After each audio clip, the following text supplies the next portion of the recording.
What's up, y'all? It's Jazmin Sardinas, the co-host of the Prodicast. Today we have on the co-founder Mehul. We're going to be talking about where Prodisphere is now and the introduction of that app and where we want to go in the future. So, for new viewers, could you say your name, where you're from, your position in Prodisphere? Yeah, thanks for having me on the Prodicast. Looking forward to having the second episode go even better than the first one. So yeah, my name is Mehul Patel. I'm co-founder of Prodisphere. I'm currently the head of operations and finance over here at Prodisphere. Originally from Zimbabwe, now in the US. Been here for about I would say like 8-9 years now. So enjoying the new country basically. Yeah. Okay, sounds good. Just to break the ice, I'm gonna ask your favorite moment in recent sports history. In recent sports history, that's a great question. I would probably say when Arsenal beat Real Madrid. Because that was kind of epic. I mean, we didn't win any trophies this year, which sucks. I mean, we've been on a drought for a few years, but that game was a pretty solid game. No one expected it. And then we came out with Declan Rice pulling out two stunners in the game. I was like, I mean, just wonder boy him. I mean, yeah, I know, a pretty big team considering Real Madrid is like the team in the Champions League. Exactly. It was great. I would say if I were to answer that question, probably when Chelsea won the Champions League, just because. Oh, yeah. Most recently, just because when they won it in 2012, I was a baby. So I'm like. Yeah, true. Can't really remember it, but that Havertz goal against Manchester, it was great. Yeah. Okay. So up to this point in the company, what would you say is a moment that you have experienced that will stick with you or that you feel has made like the most impact so far? Yeah, so I would say I'll tell you the story, which very few people know.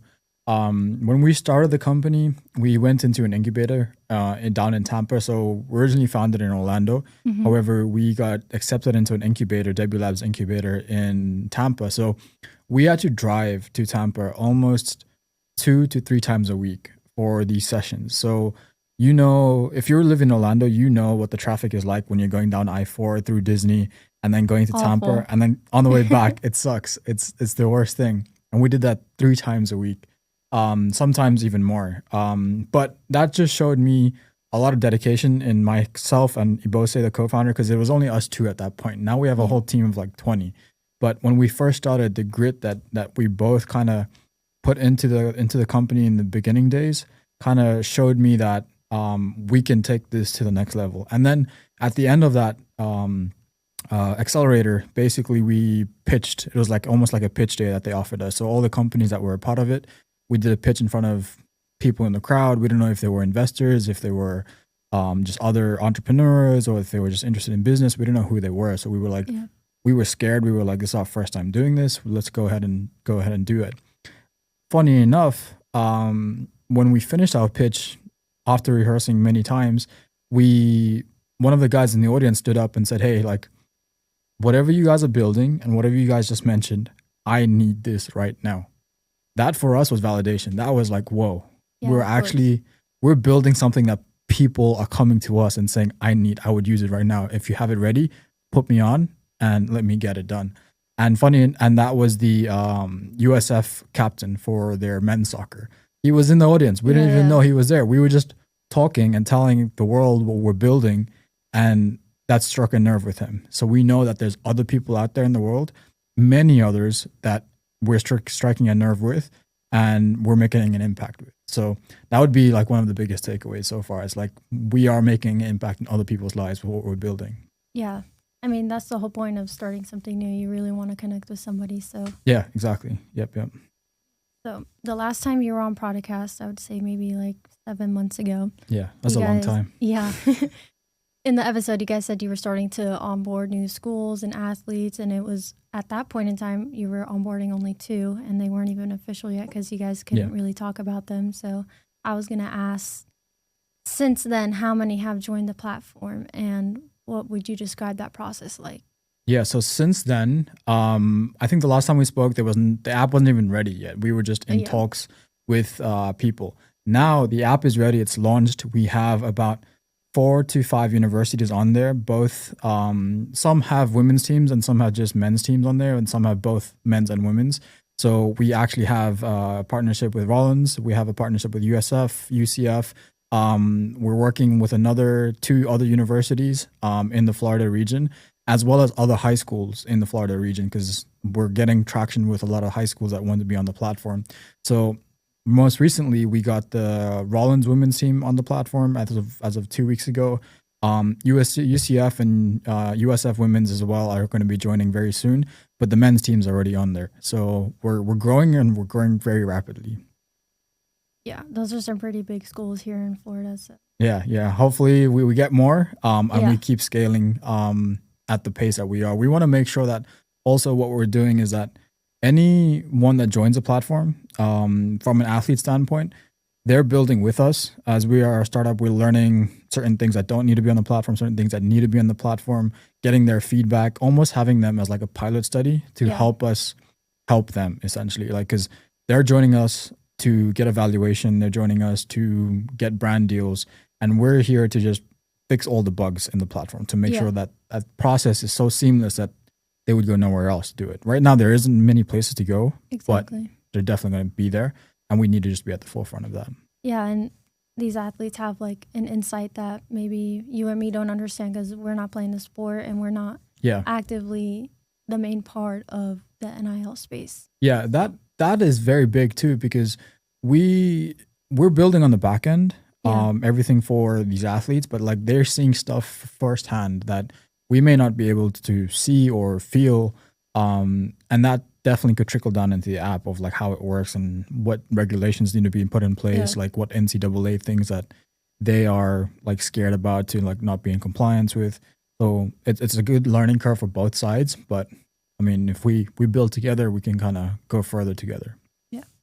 And on that same note, I would say, do you think the addition of these schools and all these players, both men's and women's team, has changed the data side of the app? Because compared to competitors, you guys are very data driven. Yeah. So the data side is big for us, just because we give athletes evaluation and we use their performance stats, their marketability stats, their years of eligibility, and a few other stats that we put into our algorithm to give them that valuation. The more data we have, the better and more refined that algorithm is, basically. So you could think of it as like a beast. Basically, we've created like this beast, and now we're just feeding the beast to get more firepower out of it.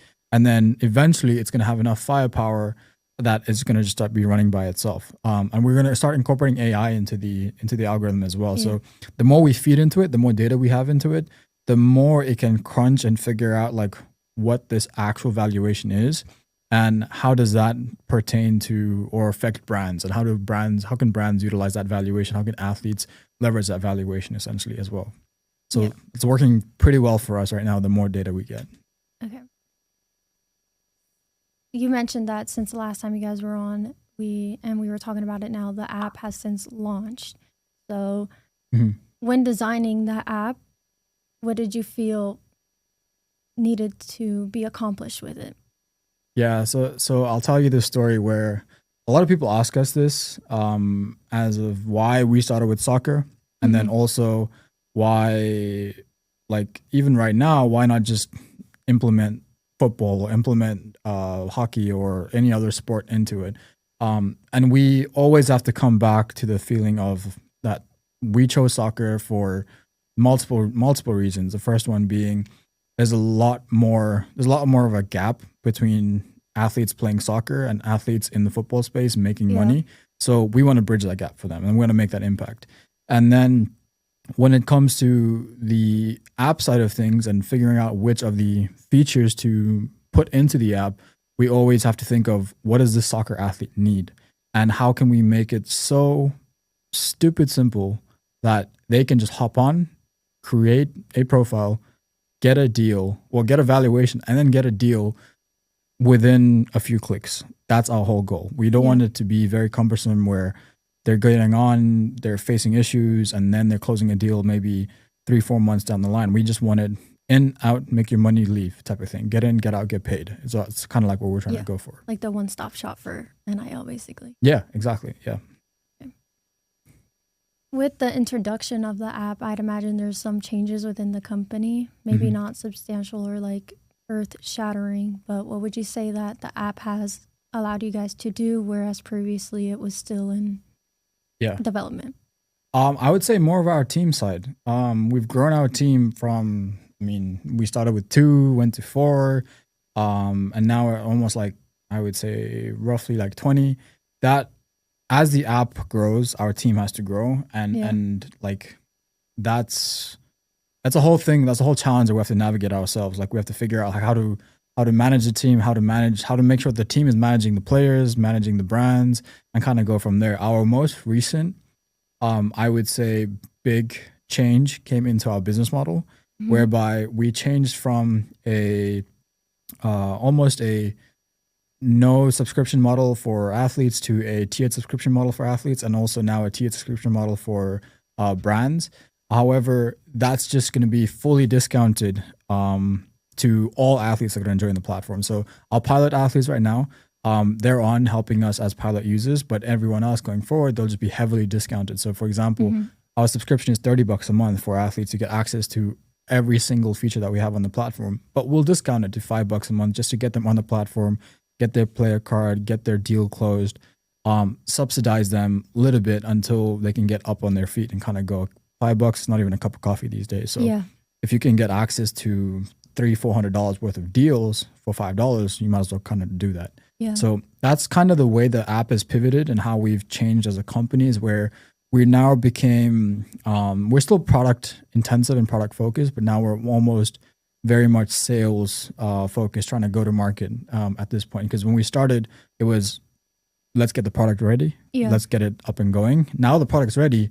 Now we're like, let's go to market and get it in front of people. Let's get people on the platform, closing deals, and then go from there, essentially.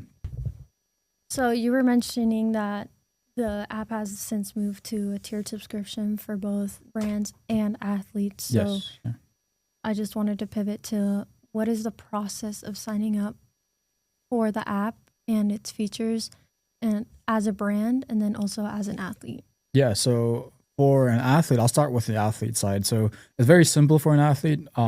They basically just go straight onto the platform. They would sign up as you were to almost make an Instagram profile, put your login credentials, get email, 2-factor verification, complete that, and then you choose your persona in the app. Are you either an athlete, brand, scout, or enthusiast, essentially? For the athletes, they just pick an athlete. The whole profile will start to be created, and then they can go into their profile section on the right side of the app, where they can find different details about themselves. They can input their height, weight, the professional stats. They can upload videos. They can just go ahead and fill it out, almost like filling out their like an online resume for their athletic ability. So we've made it very streamlined and very easy. It's within like 5 clicks, they're in and starting to create their profile. And then for brands, it's a similar thing. However, we have an onboarding process where we schedule a meeting with the brand. And then once we meet with the brand, we establish what their marketing like criteria are and what they want to try to do with the platform. Once they sign up, the same way that the athletes sign up, they basically can start putting deals on the platform immediately. So they create their entire brand profile, whatever they want to showcase on their profile, like their website, what their values are, what products they might sell. And then they can also start putting out deals for athletes. So if they want to recruit 10 athletes for a certain marketing campaign, they can just go ahead and start putting that deal out. That's where they start outlining the details of the deal, uploading the deal, we approve it, and then it goes out to the public and all athletes can apply to that, essentially. Okay. And with that difference in the sign-up process, Prodisphere has many features like the player card, the valuation insights, and the ranking in the deal hub. So what would be, again, the difference of... Which one would you want me to start with? We can start with the player card because that's more athlete focused. Yeah, so the player card, we emphasize the player card because the app is not just here for deals. Yeah. It's not just here to make money, right? You're here to like grow yourself as an athlete. You're here to showcase your abilities on the national level. And the best way you can do that is to just simply have a one-pager of yourself, not like when you go get a job, you have a resume, right? You have to upload a resume. Yeah. That's all they care about, and they won't really only interview you after they see your resume. Same thing in the athlete space. It's almost like, how do I know this athlete is solid? Is he a good athlete? Is he a good player on the field? Is he a good marketing person on the web? What does he do? What is his credentials, right? So we created this player card where we're going to highlight all of that. So whether a scout is looking at you to get you to go to a different university, to go to the pro leagues, or to even, I don't know, get a deal or something like that, you can see that. The brands can go on and see whatever they want marketability wise. They can see that this is an up and coming athlete compared to someone that's already peaked and out of the brand's budget. So that player card, we highlight that so much because that's the thing that's going to get the athletes the deals. If they don't build that player card out right, they're not going to have as many deals closed as possible. If they have a fully built out card, they're probably going to close more deals than all the other athletes on the platform. So it's basically just like a resume of the athlete.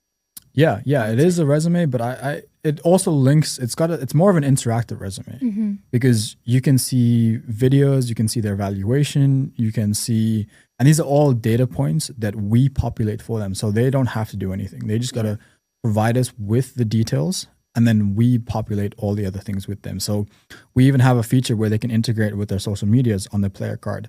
So if I were to give you my player card, think of it as like a virtual card, right? You would receive it and you'd be able to see my social medias on there. You'd be able to see my evaluation.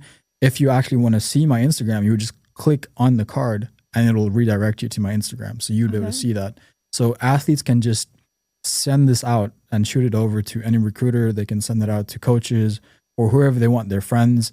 And they can say, hey, here's my like virtual player card. And it has a lot of features on it that you can interact with. So it's very interactive as well. Okay.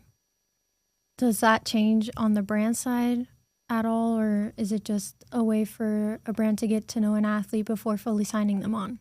Yeah, so the brands don't have a brand card or anything like that. They just utilize the player card to find a few details. And then if they want to interact further, they just go and interact with them. So it just streamlines the process of the vetting process for a brand to kind of figure out who this athlete is.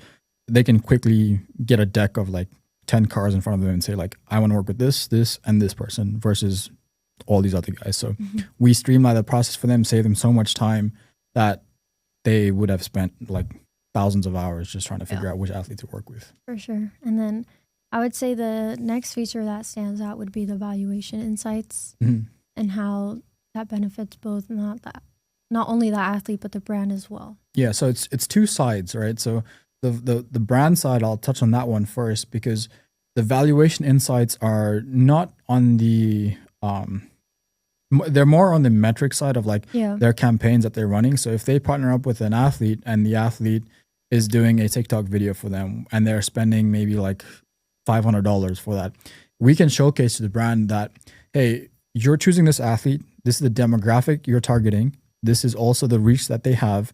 And then when they post this, we can pull in the analytics for there and say that, hey, this athlete has got 500,000 views on this particular video, or they've got like 10,000 views on this video.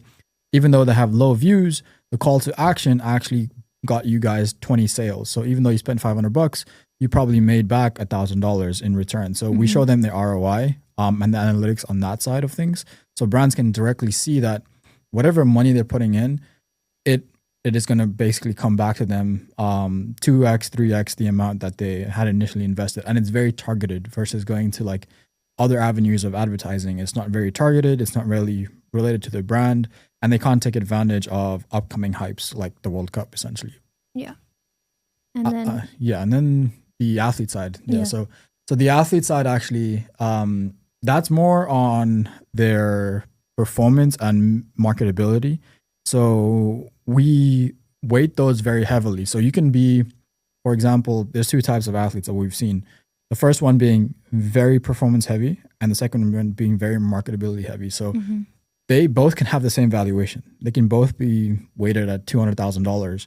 One could be a star performance guy, but sucks with marketability. The other guy could be a star marketer, but really doesn't shine on the field.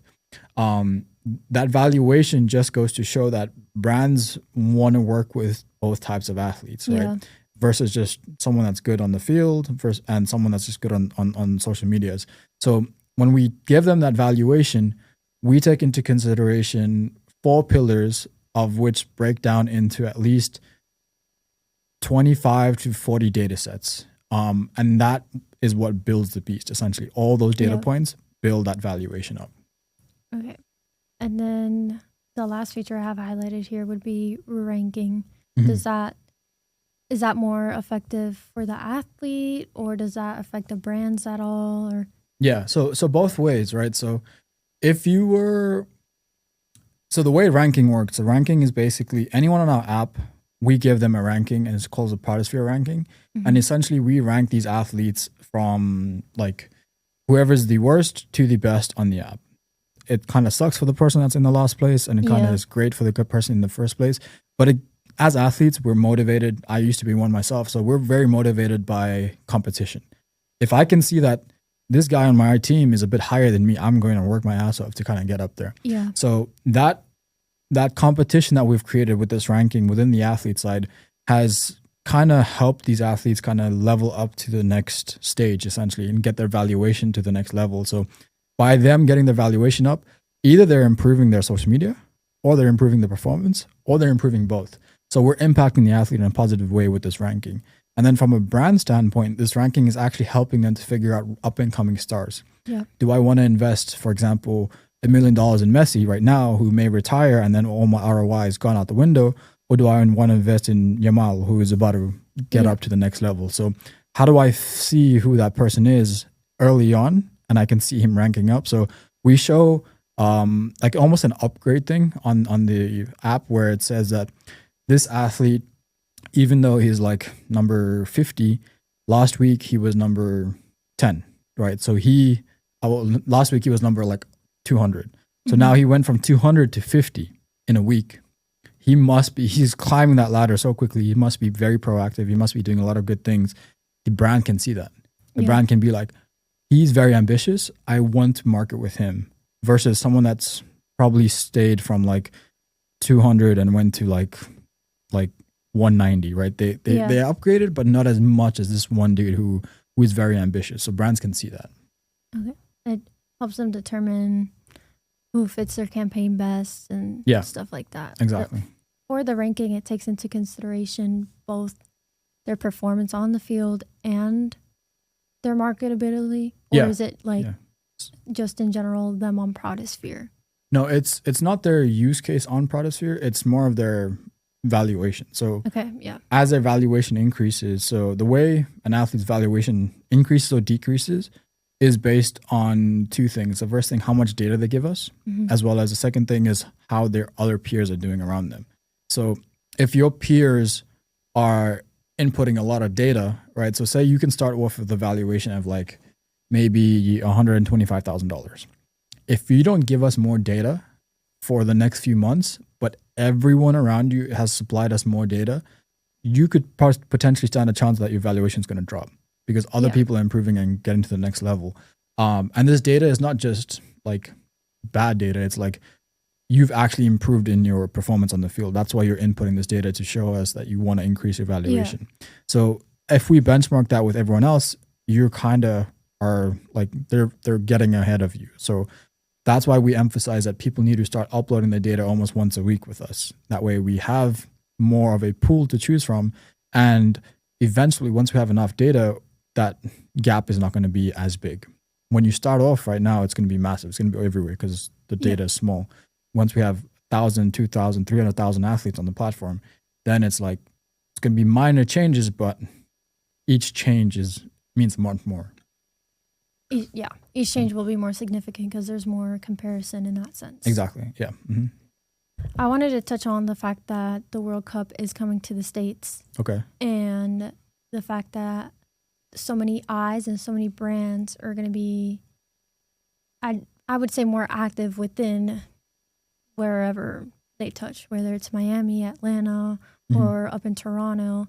Like, they're expanding their audience, or they're touching on people that they wouldn't have even seen before. So how do you think that Prodisphere as an app, or even their mission, ties in to that added excitement with the World Cup? Yeah, so it's massive. The World Cup, like, so the Club World Cup is coming this year, right? Yeah. That is like a mini start to the massive World Cup that's coming next year. So Yeah, a test run. It's basically a test run. Yeah, a good way to put it, that is a test run for the World Cup next year. We see Prodisphere kind of being the go-to spot for athletes trying to get into like the spotlight of the World Cup. So Yeah. if they want to be seen by scouts on the club level, we have contacts over there. We have the ability to just showcase their player cards straight and shoot that over to anyone that we have at in the FIFA World Cup that's coming here for the clubs. And then we also see that for the brand side is that brands can now take advantage of this. And I like to use this example. Like if there's just a particular game, like the Arsenal Real Madrid game, right? That's a massive game, right? Of course. The amount of views that thing had and the amount of people that went to bars or went to other places to go watch that is insane. Now, if companies like restaurants, maybe bars and all these places like want to have watch parties, they can invite athletes to come from our platform, do like a watch party host essentially type of thing, talk about the game as well as other people coming in and watching the game at the same time. So the athletes can get paid on our platform, like they can get some reimbursement or for being that host, and the brands can literally pull in eyes to say that, hey, World Cup is here, this game is being played, we are hosting a watch party, come in, we'll give you a deal and we will increase our sales on that particular day. But we're creating this environment of community, which community drives money or drives capital basically. So we're helping the brands do that. Okay. So I was just gonna thank you for your time. I'm so excited to be here at Prodisphere. I'm really aligned with the mission of trying to help these athletes get their NIL, and I just love sports in general. So yeah, no, I appreciate you hosting the first podcast, and it was an enjoyment to kind of speak and give everyone an update on what we've been working on. So we've come a long way in the last, I guess, 6-7 months since the last first podcast. I mean, the last podcast that I was on. And I think, correct me if I'm wrong, there's been at least 4, maybe more podcasts that other people can go and watch on YouTube, right? Yeah. So the first season is fully done and on YouTube. You guys can go check that out. And then we're rolling out season 2 slowly but surely. Nice. We have 1 episode out already with UCF track athlete Haley Manners. Okay. So check that out as well. And where can people find you personally? Personally, they can go onto my Instagram. Obviously, the Prodisphere Instagram is there. They can also go to my personal one, Mehul8797, and find me there as well. And if they want to contact me further, if it's a brand that wants to kind of get in touch with us and kind of grow their presence on the platform, or an athlete, literally just reach out to us. Our emails are probably on our Instagrams as well as on our LinkedIn. So all the contact information is out there and we'll be in touch. Yeah. So you guys can find Prodisphere on all socials, Instagram, Facebook, LinkedIn, X, and YouTube, where you're watching Prodicast. And the app is officially live on both the App Store and the Google Store, right? Yep, both sides. Okay. Yeah, thank you for your time. Awesome. Thank you.